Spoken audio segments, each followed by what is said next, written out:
প্রবাসী এসে এই দেশ শাসন করতে পারবে না। যে বাংলাদেশের রক্তের সাথে, বাংলাদেশের মাটির সাথে, পানির সাথে, জনগণের সাথে যার কোনো সম্পর্ক নাই, বাংলাদেশের জনগণের নীতি নির্ধারণীতে এই প্রবাসীদেরকে, এই বিদেশিদেরকে তাদেরকে কোনো জায়গা দেওয়া হবে না। এই তরুণ প্রজন্ম হাসিনার এই যে কামাল পেট্রোলকে 2 টাকার দাম দেয় নাই। এখন যদি কেউ মনে করে এই অপার যেই সম্ভাবনার তরুণ প্রজন্মকে আবার কামান দিয়ে, আবার পুলিশ দিয়ে, মিলিটারি দিয়ে, পেট্রোল দিয়ে আবার তাদেরকে দমন করা হবে, তাহলে তারা ইতিহাসের ভুল প্রান্তে তার অবস্থান নিচ্ছে।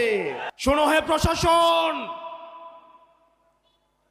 2024 সাল থেকে যদি আপনারা শিক্ষা না নেন, আপনারা যদি আবার আগের ছকের নির্বাচনের দিকে ফিরে যান, আপনারা যদি আবার গুলশানের দিকে লাইন দেন, এই তরুণ প্রজন্ম আপনাদেরকে ক্ষমা করবে না।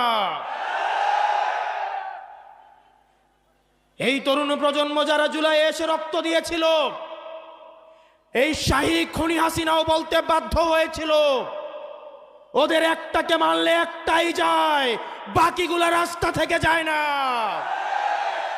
আমরা আবরার ফাহাদের উত্তরসূরি, আমরা আলিফের উত্তরসূরি, আমরা হাদি ভাইয়ের উত্তরসূরি।